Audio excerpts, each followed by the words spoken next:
Butler, President of the Richardson Historical and Genealogical Society, and I am here today in Richardson, Texas, interviewing Art Roberts for our oral history project.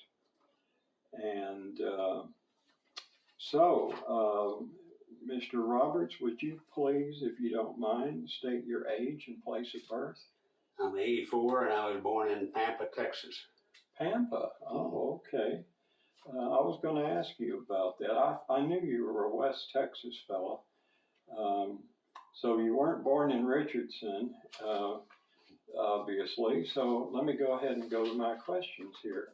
So I understand you were born and grew up in West Texas. What was that like? Well, it was like the high plains. All around me was the oil field. Mm-hmm. And I lived actually 4 miles east of a small town called LaForge, which is 12 miles south of Pampa, which is 60 miles northeast of Amarillo. And so I grew up living outside of a small town, riding a bus to LaForge Public Schools. And all 4 of us, I had 3 siblings, went to all 12 years of school at LaForge Public Schools. And it was the middle of the oil field, so it was fairly well financed, and it was an excellent school. Good. So after that, well, I worked in the oil field and building bridges and construction work and truck driving in order to put myself through college. Oh gosh, what did you do in the oil fields? Everything. Yeah? Swamping, truck driving. I did construction work on bridges and pouring concrete and climbing towers and anything and everything. I worked in the carbon black, which is an entirely different story. But whatever I could do to get through college, and I paid my entire way through Texas Tech. Yeah, that was the next thing I was going to ask you about. So I know you went to Texas Tech. So what did you study there, and when did you graduate? I graduated in '62 with a bachelor's in electrical engineering. I guess it was a lucky choice because I enjoyed the work. I had a good time at school, but I did work hard and I had very little sleep and not much spending money. I'd never joined a fraternity. So, just out of curiosity, this isn't on my list of questions, but it just popped in my head. What steered you towards that particular field, electrical engineering? Were you always interested in radios and things like that? Not particularly. And I've said this on a couple of interviews before. I was told that electrical engineering is one of the harder degrees. And I was good at math, and so I thought that would be a good fit. I had a little bit of chemistry in high school and didn't particularly like that, so I picked electrical engineering. Turned out it was a good choice. I didn't know it when I took that, but telecommunications was where I wound up really working. And that was an expanding field, and I caught 2 or 3 things just right in terms of timing. Yeah, it sounds because MCI, as we've talked about, I went to work for MCI in 1972 when I moved to Richardson. And that was a startup company. We moved to Washington in '72, my wife and I, and our daughter. And MCI had only been, actually it hadn't made its initial public offering yet.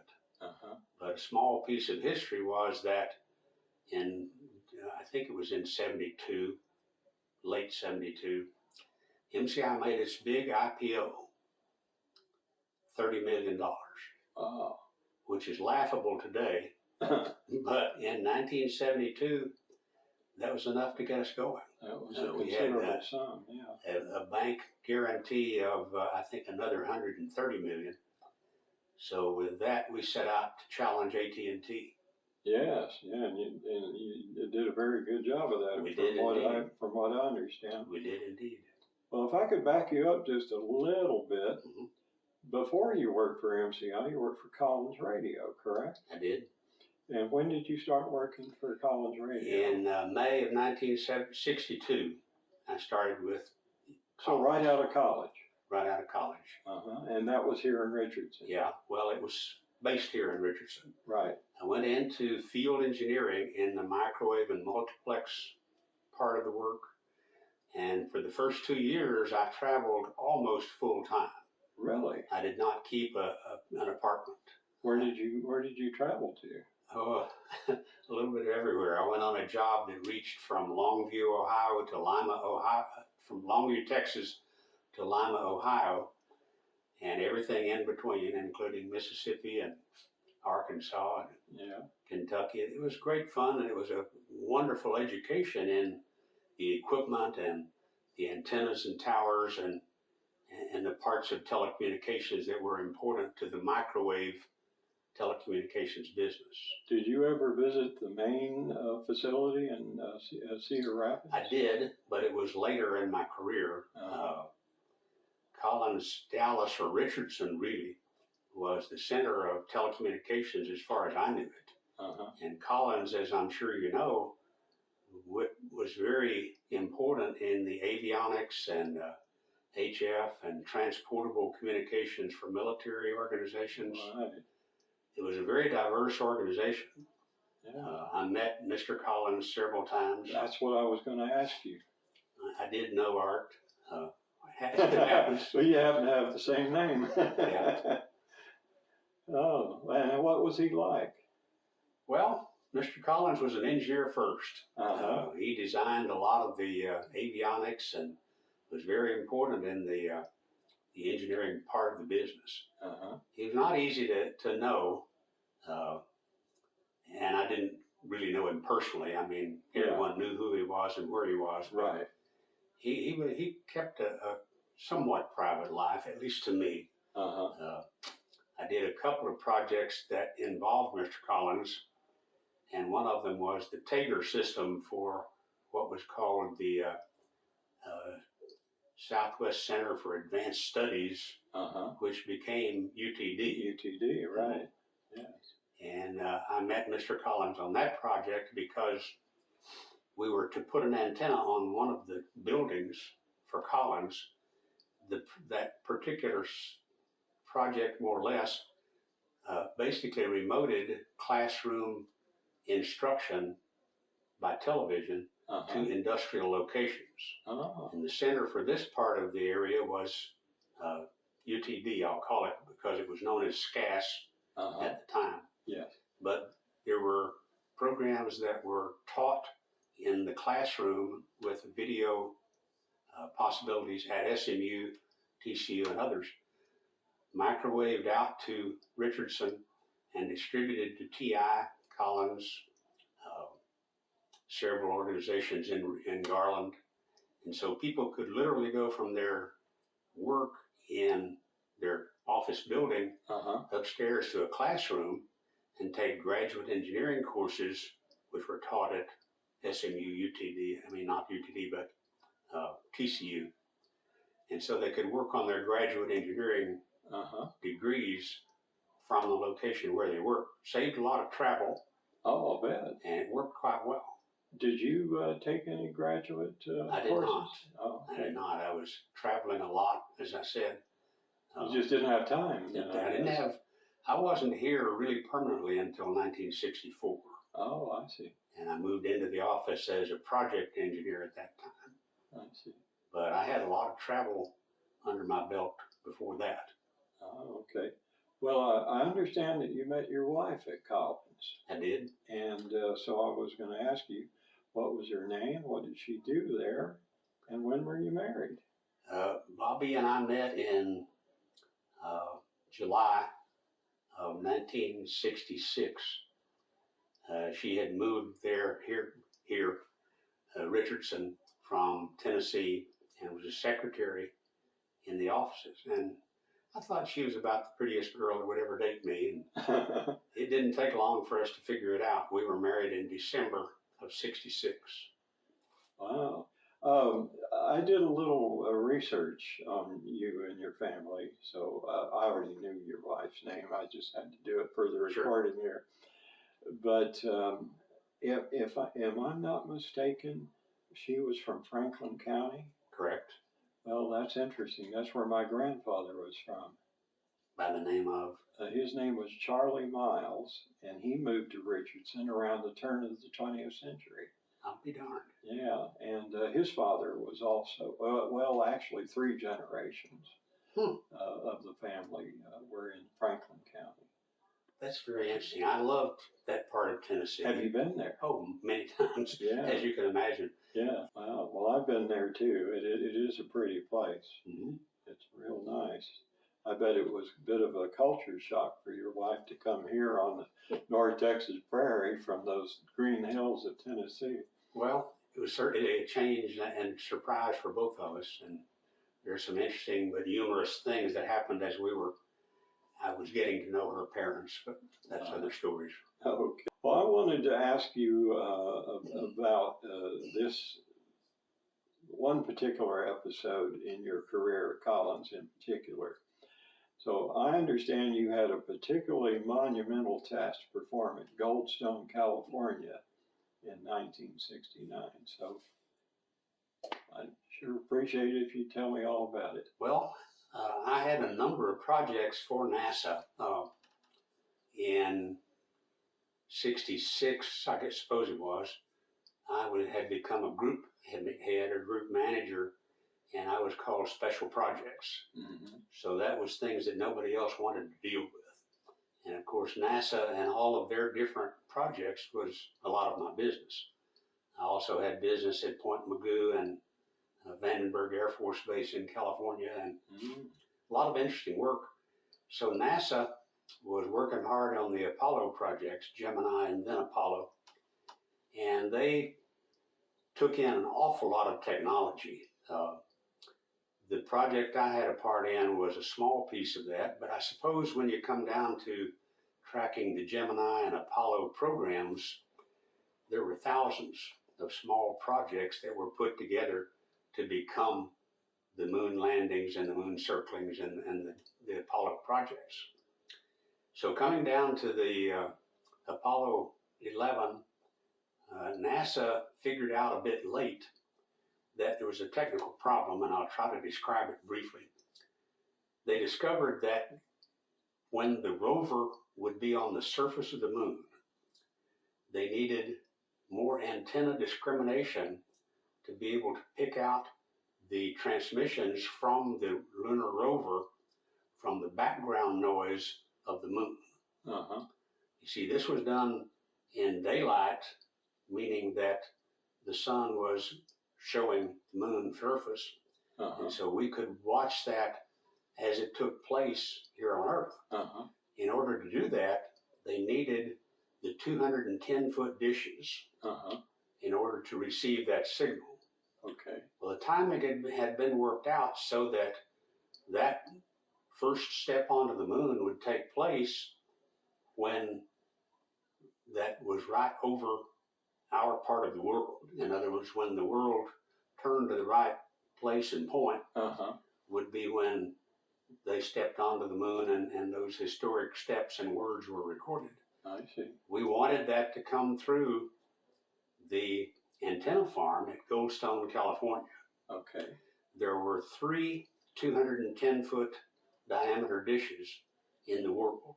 Right. And I think that is still the case to this day. Oh. One of them at Goldstone, one of them at Madrid, Spain, Uh-huh. and one at Canberra, Australia. Right. The one at Goldstone would be the one to receive that signal of the first steps. But there was a problem. It was not connected sufficiently to the Apollo site at Goldstone, which is where all the television networks picked up the video signal. Uh-huh.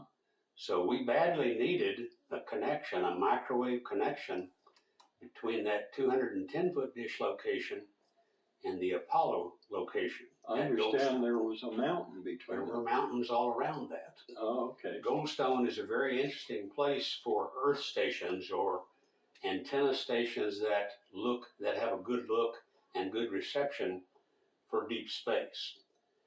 And they're located there because that part of California is full of small rounded mountains and bowls that those mountains form.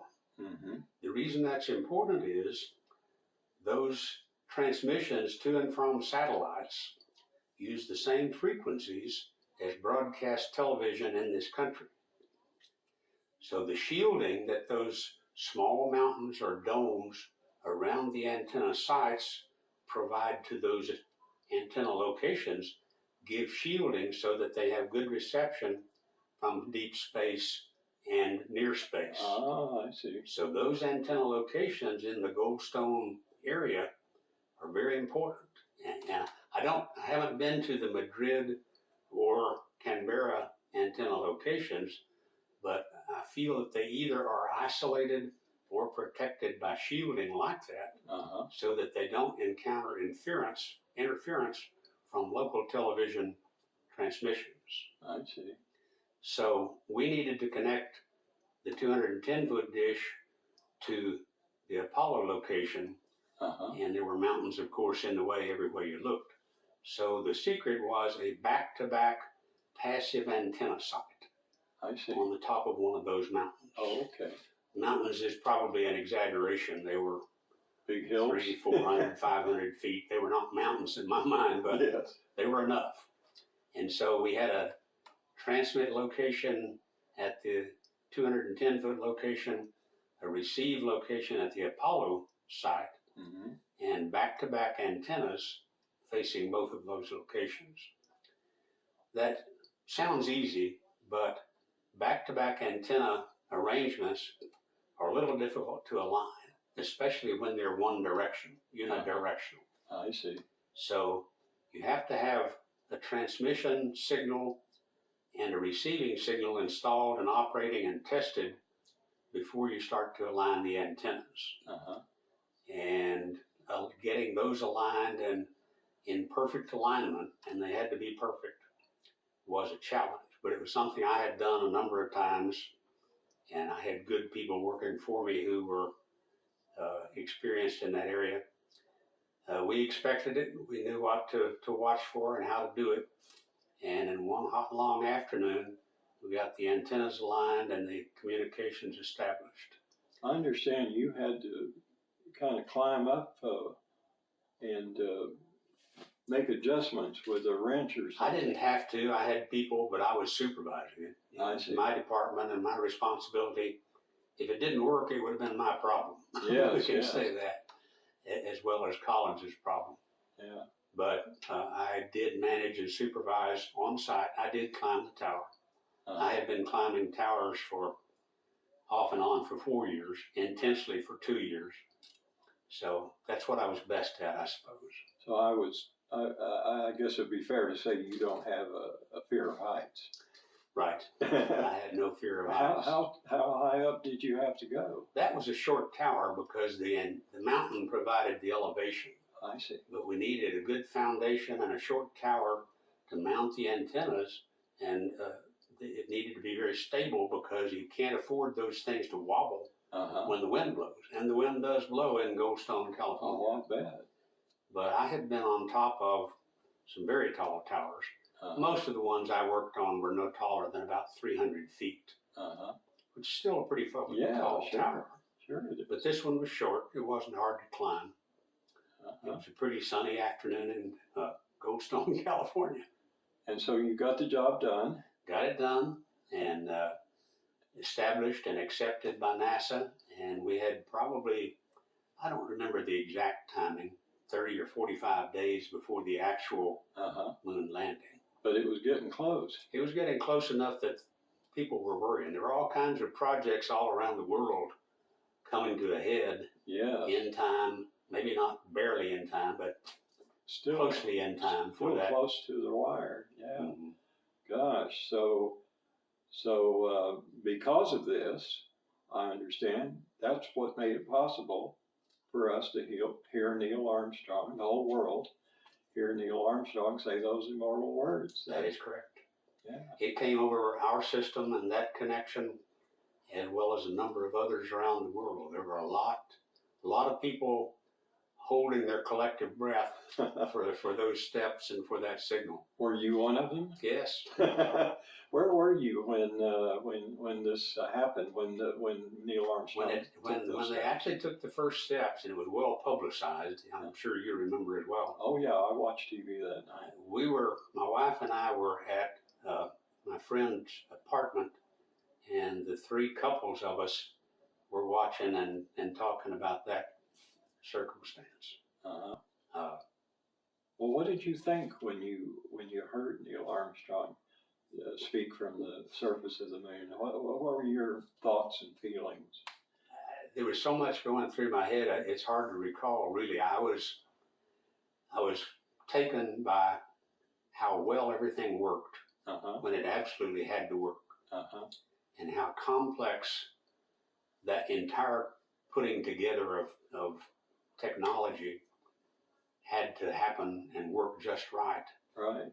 And I'm still, quite honestly, astounded that we made it work. Yeah. The navigation, the rocket science, and everything involved in that program made it really an astounding collection of technology. Well, I bet you must be proud that you had a part in that. It was a small part, but yeah, I was proud to make my part work, holding my breath, as the article said, as were a lot of other people around the world. Oh, I bet they were. I bet they were. I remember watching it. I was in the Navy at the time. We had a TV set up in the barracks, and everybody crowded in the TV room. And I think I sat on the floor right in front of the TV. That's I what wanted I to did. get a good seat. You did the same thing? I did. Yeah. Had to be as close as I could get. It was an amazing, amazing circumstance. Here's a question for you. Did you ever meet any of the astronauts? No, I didn't. I was not really involved with that part of the work. We did connections and different technology. And I've read several of their personal accounts, and I'm amazed at those people and at the risk, and the training they undertook was absolutely astounding. Yes, yes. Oh, it's too bad. So you never had a chance to do that. Gosh. Well, I met one of them, and I'll tell you about that later. We're not interviewing me. Okay. Well, this brings me to my next question. So when did you leave Collins and start working for MCI? I left in May of 1972. My wife and I had just had a baby in May, and I resigned, I think, in August, and we moved to the Northern Virginia area, and I went to work for MCI in September. And then you worked up in that area for how long? We were in Northern Virginia. I call it Washington, D.C. It's like Richardson is to Dallas. Right, right. We were there for 14 years. We moved there in 72 and moved back in 1986. I see. And I find it interesting that all of the time that I lived in Washington, I had people in Richardson. So I almost commuted from Washington to Richardson. And in 1986, when we moved back here, I still had people in Washington. So I kept the airlines busy between Washington and Richardson both ways. I bet you did. An interesting little tidbit is I have almost 4 million miles with American Airlines alone. And that does not count before the Advantage program and all the other airlines I traveled to overseas locations. Oh my goodness, that's amazing. Gosh, so what did you do at MCI? What was your position? Well, I moved into the microwave engineering and implementation part of their business, which was our background carriage. In 1972, microwave was the best communications carriage we had. The only previous ancestor of microwave was cable, which is more difficult, more expensive, and much slower to implement. So microwave, we could install enough of that to make cross-country systems, and we did, we implemented 3 backbone systems from East Coast to West Coast and most places in between. And we're still building. In 1982, when fiber optics got advanced enough that it was economically and technically possible to use nationwide. Oh. And your position was what? You reached the vice presidency. I did. Correct? I started as a senior manager, became a director, and in 1979, I think, I was made a vice president of MCI. Uh-huh. So I was vice president from then until the time I left the company in 1997. I see. So that was about 25 years ago. Years. Oh, gosh. And you've been retired ever since? Retired from paying work. I moved into volunteer work with the Chamber in Richardson and a number of other volunteer situations. Well, that's my next question. That was a very good segue there. So I understand you've been involved with a number of area civic organizations. Mm-hmm. Which ones and what have you done in respect to these organizations that you're particularly proud of or would like to mention? I could talk for hours about that part of my life. As I was leaving MCI in 1997, I decided to go through Leadership Richardson, which, as you probably know, is a Chamber of Commerce program, which acquaints people with all the different sectors of our community. And that was a wonderful experience for me. So nice that I worked with Leadership Richardson for the next 4 years. And it was a fascinating program. I could talk about it all day, everything else aside. But at about that same time, I was asked to join the board of directors for the Chamber of Commerce in Richardson, which was very interesting. I had been on a number of boards before, including Collin College, UTD. I was on a couple of the advisory boards there. It was very interesting to get acquainted with parts of the community where I'd worked, and I learned a lot about them, what makes a community function and function well. And I have to say the Chamber of Commerce was part of what led Richardson to being technology friendly, in my opinion. The people there understood the importance of the technology and the businesses that surround it, and were inviting and friendly to the technology companies. Made a great difference in this part of the world, honestly. Oh yeah, well, that's for sure. And some of that had an effect on my own family. I didn't work in the tech industry, but my wife did. She worked for a while with US Data, and then later FSI, or Amphenol Fiber Systems, as it's called now. And of course, like I said, I worked arranging travel for MCI, not directly for MCI, but I worked in the same building that you did. I'm glad it kept you busy. 400 International Parkway. And then that's why we ended up in the neighborhood we're in now, because it was right around the corner. Yeah. Okay. So any other organizations besides the Chamber? Well, besides the Chamber, like I said, I volunteered on with Leadership Richardson. Yeah. And we can go as far with that as you have interest in. But being associated with working with Leadership Richardson got me in contact with UTD, Richardson ISD, with the public safety parts of Richardson, with the city organization, the city government, as well as the other areas of community interest, which of course are social services, healthcare. The whole part of the community is really surrounding the chamber, and I'm really glad that Leadership Richardson is here to get people introduced to it. Right. That's a great program to get. And it's still going. Oh, going great guns. Yeah.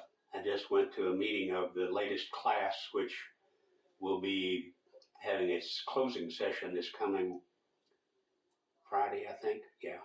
Friday or Saturday, I'm not sure. But we're in class 37, I think now.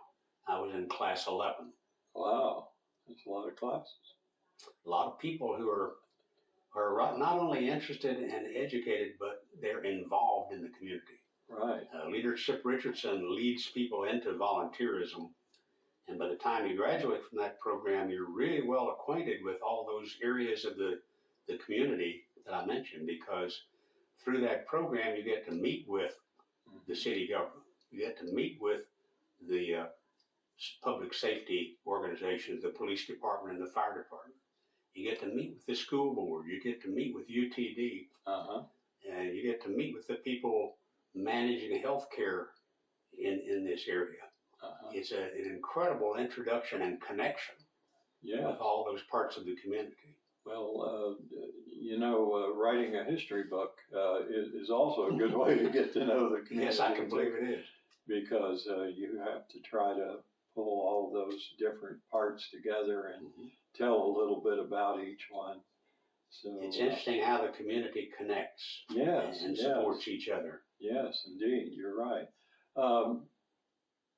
If I'm not mistaken, you've never held elected office, but am I correct? Correct. Okay, have you ever been tempted to run? I was tempted. Just had an election here recently. I served on the City Plan Commission in Richardson for 12 years. Yeah. I know that you're only allowed 8 years, but serving as an alternate on the City Plan Commission doesn't count against those 8 years. I see. So I was on the City Plan Commission for 12 years. When was this? Let's see, I think that would have been,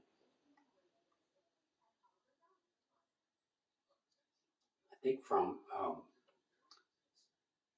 96, I think, to 08, I believe was the span. Okay. I was chair for the last 3 or 4 years. Yeah. That was very interesting work. I'll bet it was. That gets you closely connected to the city council and, I'm sure and all those members, because there's lots of work that we do together. Exactly. Yeah, exactly.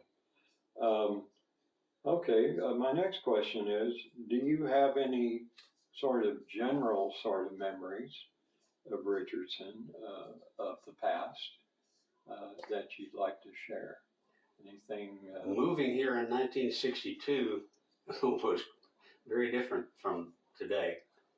When I started to work for Collins in 1962, Arapahoe Road was a 2-lane asphalt road, and there weren't any shoulders. So it was a 2-lane road, and you needed to stay on that 2-lane road. Right. But Collins had, I believe, 4 buildings in the Dallas area, maybe 5.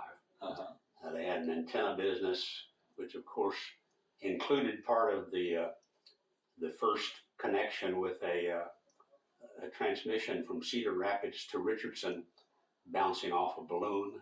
Yeah, I wanted to ask you about that. So you were at Collins when they put up that big antenna, right? It wasn't that big an antenna. Well, was it 40 feet? No, I don't think Not it was even that big. No, I think there were actually 3 antennas, weren't there? 2 smaller ones and a large one? There were that many antennas. I remember seeing them. I got to confess, I was not really connected into that part of the business. That was the different organization. I was so busy, I didn't have time to get involved with it. But you remember seeing them. I remember seeing them, and I remember the circumstance of when they first bounced a picture off that balloon. Echo satellite. Echo 1. Yeah. Yeah. And that was a picture of Eisenhower. I believe that's correct. Mistaken, President Eisenhower. Yeah, that was quite a big deal. And another just little piece of history. In 1962, I think I told you that my friend Jim Jackson was a policeman in 1966, and I used to do ride-alongs with him at night when there were only 2 cars on the west side of Richardson and 2 cars on the east side. At that point in time, Plano Road was a gravel road. And on Plano Road, just north of Beltline, was where the police cars went to gas up, to add fuel. to get there, you had to go down, let's say you had to go east on Beltline, which was an asphalt road, go north on Plano Road, which was a gravel road, and in the backside of what today is the utilities building just off Plano Road, and north of Arapahoe, south of Campbell, go into the backside of this little fenced-in area where the police cars could fuel up. Oh. So it's quite different from today. I'll bet. Anything else? Do you remember just what life was like in general in Richardson in the 60s and up until the time you moved to Washington? Well, it was changing. I remember that when I went to work for Collins, there were no apartment buildings in Richardson that I'm aware of. I shared an apartment with a guy. Basically, I left a couple of suitcases with him down on not Oak Lawn, on can't remember the name of it. Somewhere in Dallas? Yeah, it's one of the cross streets just about a mile north of downtown Dallas. I may think of the name of the street. But anyway, there was a Holiday Inn not far from those apartments where the Dallas Cowboys would stay on the evening before a game. So that they're all in one place and nobody got lost or was in a wreck getting to the game. Where Tom Landry keep an eye on them, maybe. Something like that. And that was across a parking lot from that apartment where I would live when I was in town. And I remember walking across to a 7-Eleven one evening, and it was before a game, and I bought something at the 7-Eleven, and I turned around and looked right into the belt buckle of Too Tall Jones. Who was one of the Dallas Cowboys. No kidding. Big guy. And they were friendly as could be. We talked with them and just laughed and joked. But that's the only place I had to stay when I was in Richardson. Later on, when my wife and I married in '66, we took an apartment on Spring Valley Road, just about a half a mile west of Central Expressway, which no longer is there.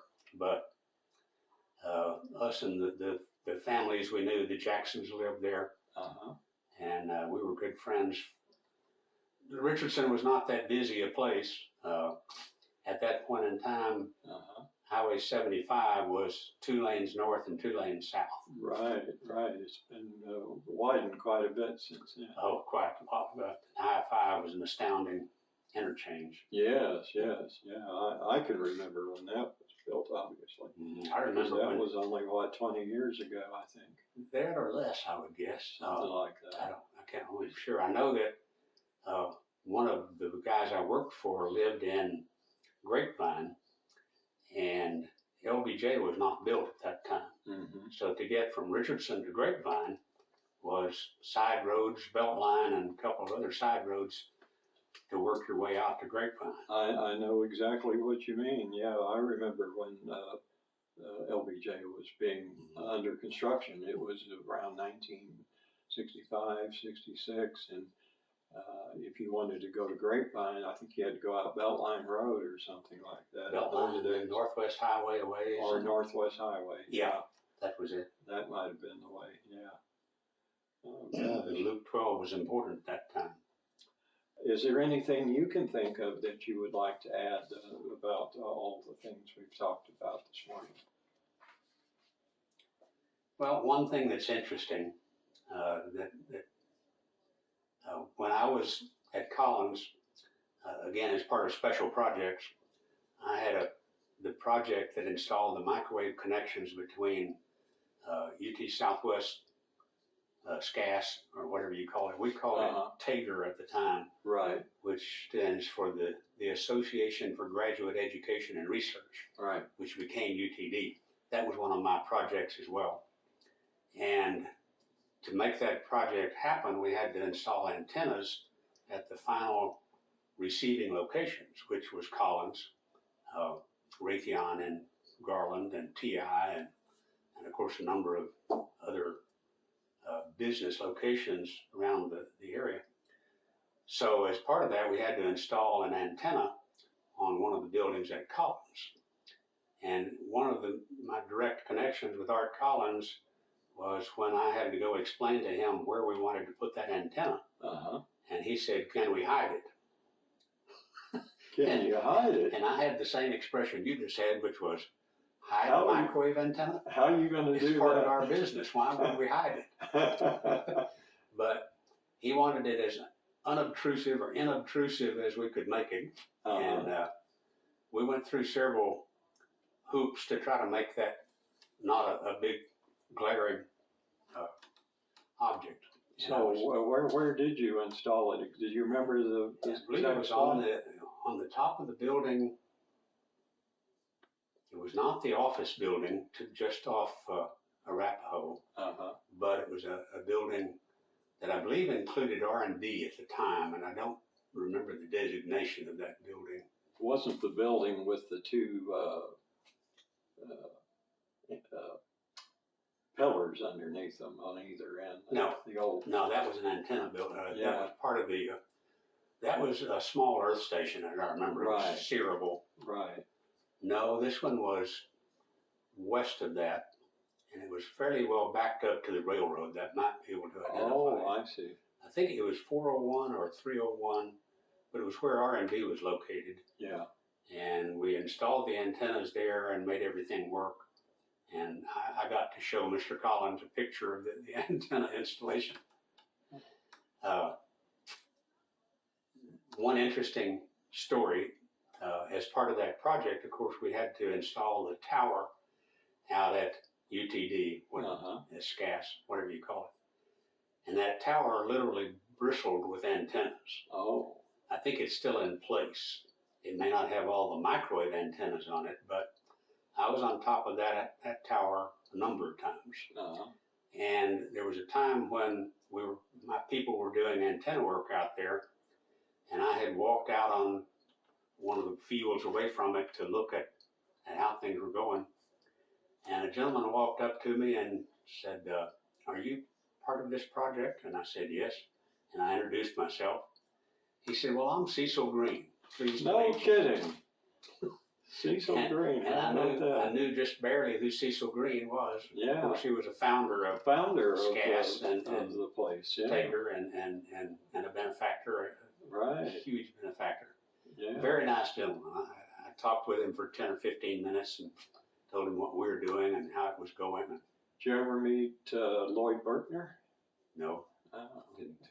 My daughter went to Berkner High School. So did my son. Well, both my sons, actually. That was an interesting happenstance. Yeah, and what years was this going on that you were talking about right now, about the antennas? I'd have to go back and remind somehow when that Tager project was put into place. My guess is 68 or 69. In the late 60s. Yeah. I think. Yeah. It could have been 70, I don't know. Yeah. Or even 71. But you know, I worked at UTD in 72 and 73, not in a faculty position or anything technical. I was a college student at Richland, and I worked there part-time after school, sweeping the floors. I've done my part of that. And other things as well, to kind of keep the place tidy. Well, keep you grounded too. Yeah, but I remember these terms, Tager, I remember hearing that. And I'm pretty sure I remember seeing that antenna tower that you're talking about. Yeah, because there wasn't much else there. There wasn't very much else. Building. Right. I may have some pictures of that. I don't know. I just don't know. I think I probably do because, like I say, me and my people were on that tower up and down a lot. Yeah. I enjoyed tower work. It was. I don't think I could do that. I'm not real good with heights. It's individual. Yeah. I'm afraid of people. Yeah. Some things that other people do without fear. So. Yeah. The only heights I can handle is Richardson heights. And that's which I think is misnamed because you're right. There's no heights anywhere near there. Tager was pretty well isolated at the time. I remember. Sure. The man that I coordinated with mostly was a name George. can't call his last name. If I open enough file drawers in my mind, it might pop up one of these days. Yeah, I have that problem too. But I don't recall his name. Oh well. I remember that the project worked really well. I learned a good bit about television at that time because we were watching the television signal on an oscilloscope. And if you follow the white lines as they come and go, as somebody walks across the screen, you see the white move across the scan. Oh, really? It was my introduction to television. Wow. So. All of these things connect one way or another. Yeah, yeah. Well, this is fascinating. I really enjoyed listening to you tell me about all this. And I have to say, I'm in awe of people like yourself who make our modern world work, who, design devices and, install them and build them and everything. And I have no idea how these things work. I just know they do. And well, that's an interesting point, and let me just give you a little thing that I happen to remember well. When I was working with the chamber, and I think this would have been in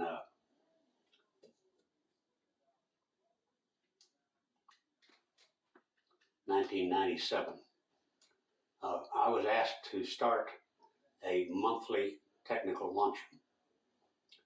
And that had been tried before, and several people from SCAS or UTD, as it is now come to be known, had tried it, and it was not easy to coordinate.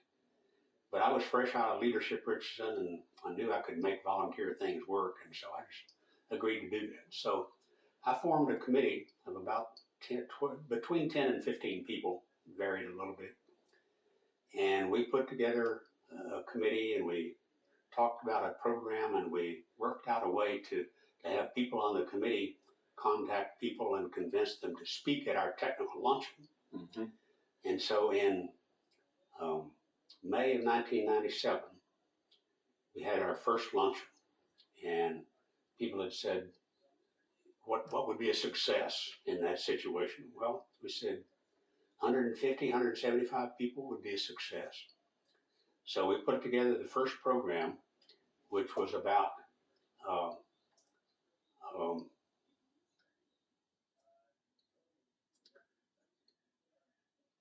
the competition between analog and digital cellular radio.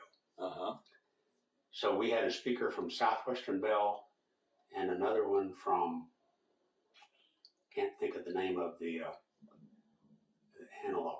Anyway, the first technical luncheon we had in May 97 drew, I believe it was 245 people. No kidding, way more than you expected. And the one after that in June, we happened to luck into a congressman who was chair of the House Telecom Subcommittee. I think his name was, I thought I could call it, I can't. I might come up with it later. Okay. Anyway, he drew 300 people, and from there until 2005, we had a little sag in the year 2000 because of the difficulty in the tech community. But we were running between 250 and 400 people every month.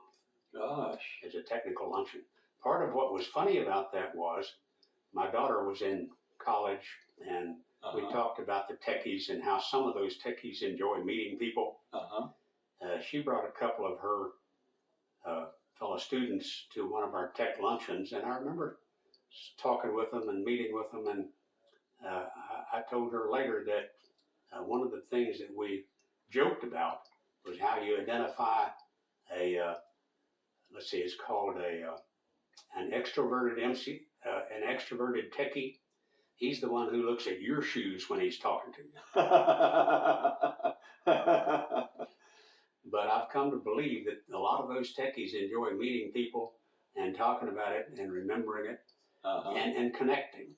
Well, yeah, the because different parts of the technology work together and they benefit each other. and they could understand each other. Exactly Because right. you talk to a lay person who has no knowledge of this, and it just goes right over It's their fascinating to me how the parts of technology do work together. A gain in one part of technology, like electronics, benefits another part, like cell phones.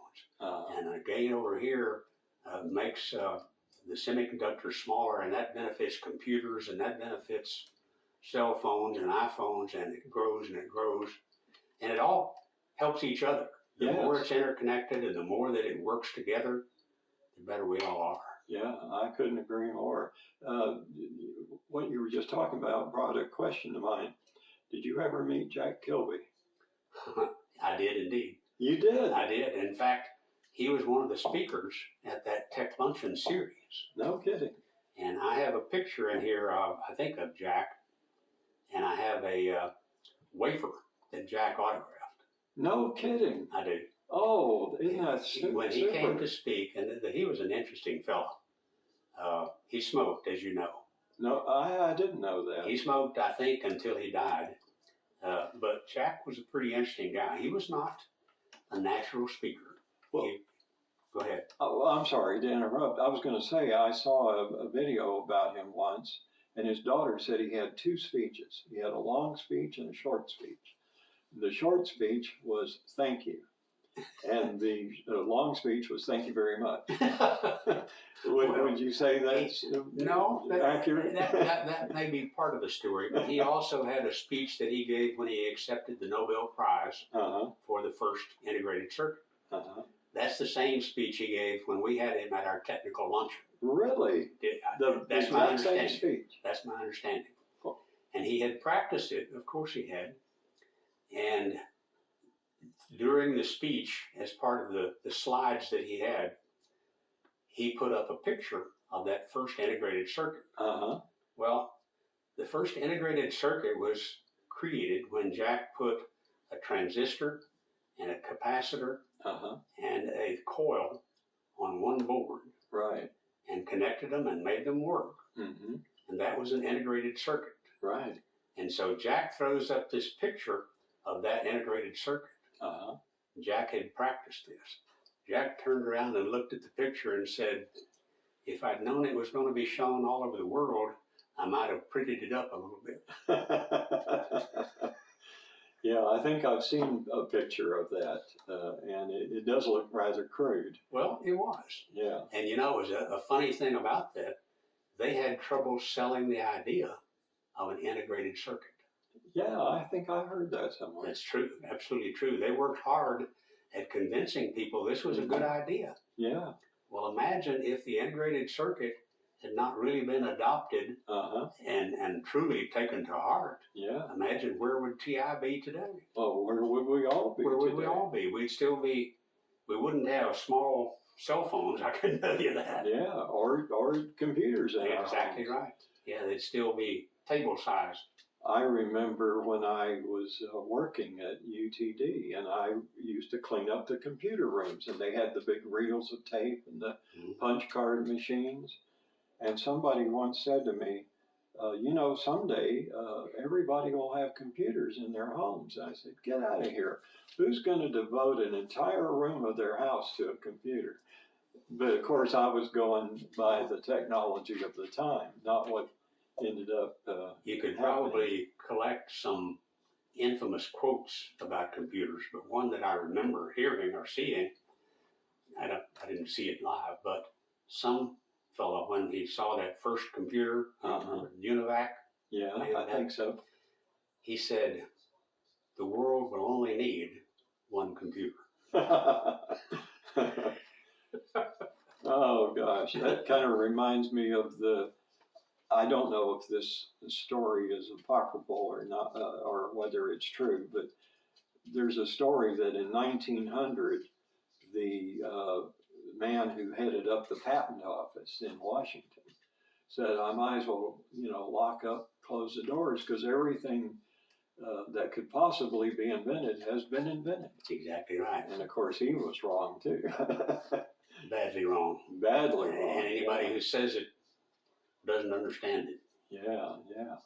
Well, I'm really jealous that you got to meet Jack. Yeah, I'll show Kelly. you the integrated circuit that I have one. I think he brought 5 and I have one. I don't know who has the others. Uh-huh. Wow, wow. So you met Arthur Collins, and you've met Jack Kilby. And Cecil Green. Cecil Green. Anybody else that you care to mention in your field that was particularly outstanding in some way? I never really thought of that question. Anybody I might know the name? I mean, I knew the name. You might have known the name Bill McGowan, who was chairman and CEO of MCI. Yeah, well, I may have known it at one time, but I forgot. Mm-hmm. He died in, I'm thinking, 91 or something like that, or maybe 89. Mm-hmm. Tremendous man, just a tremendous man. I met some of the senators and congressmen. I met John Cornyn before he ran for the Senate. Yeah. He came to one of our tech luncheons. Oh, that's what I was going to ask you. Where did you have these tech luncheons? Hotels. So many people. Hotels.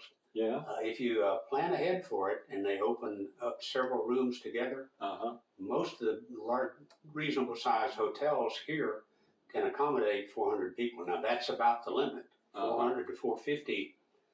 I once had one of the fellows who we worked with at the hotels where we would have these luncheons, and he would say, you know, anything keep you awake at night? I said, well, the speaker getting hurt on his way to the luncheon, I might have to speak. Yeah. He said, well, tell you what keeps me awake at night, if one of my arm warming ovens fails.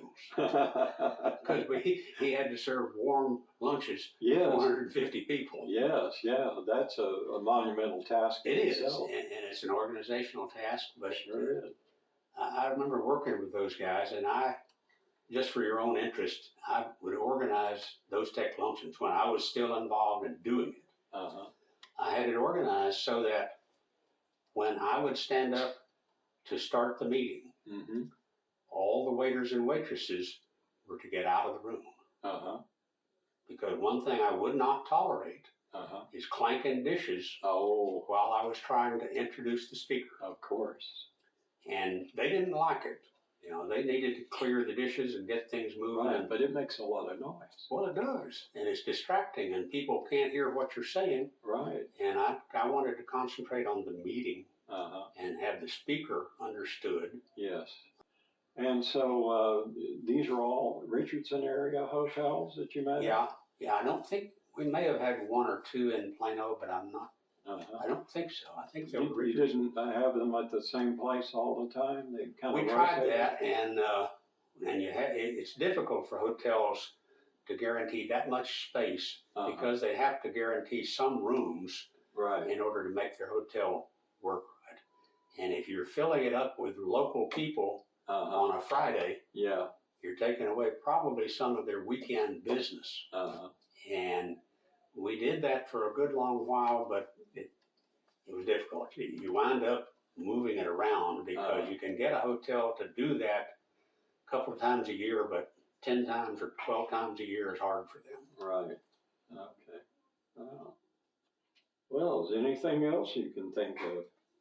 It's kind of interesting how more talk about this, the things that pop up when we get into the sidelights. Well, yeah, that's what I like about interviews is sometimes things occur to both the interviewer or the interviewee that you hadn't set out to talk about originally. Well, I can't think of much that really pertains to history, and that's really what you're arriving at. The history of Richardson, the history of your profession, and its role in the space race is what I was hoping to get mostly, and you've covered that pretty thoroughly. I would maybe add one note when it comes to the propagation of businesses.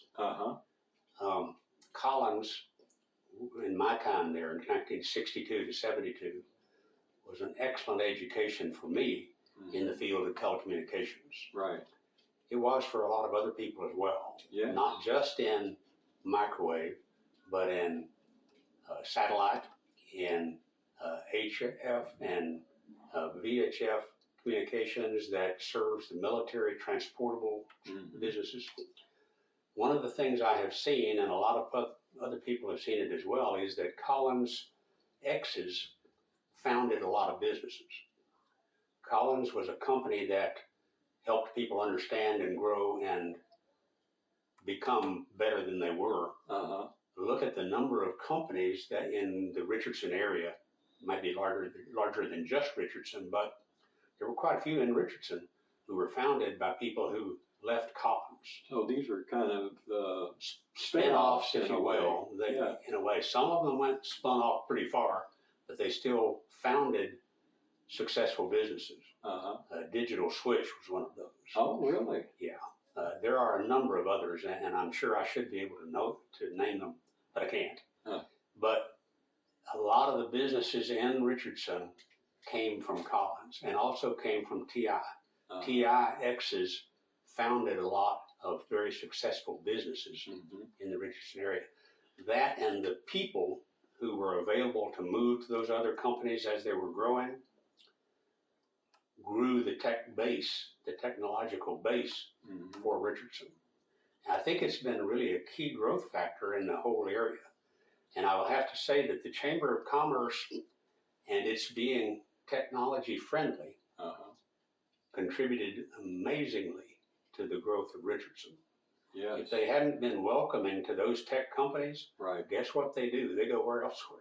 Oh yeah, sure they will. And the Chamber recognized that early on and did their job well. Yes, I agree with you. And this is mentioned in volume 2 of my sesquicentennial history of Richardson, about how TI and Collins coming together in the late 50s and right after Central Expressway was extended out to Richardson, and how all that helped grow Richardson, transform it from an agricultural center of the cotton industry into the center of technology. Certainly one of the centers of technology in the world. Yes, absolutely. And the fact that these companies and UTD all were together contributing toward the national interest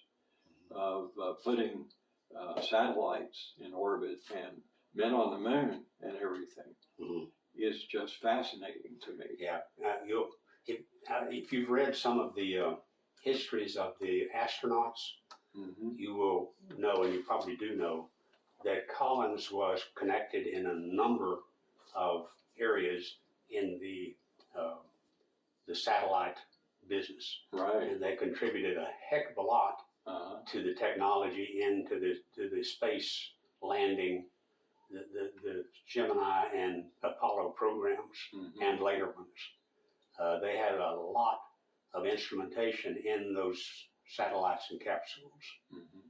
That's what I've heard. That's what I've read.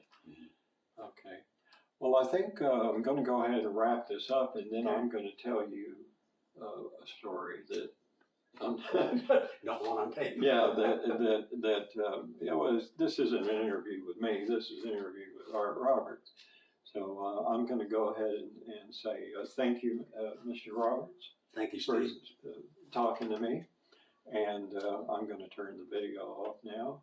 And if you don't mind, I'd like to get a couple of still pictures too. That's fine.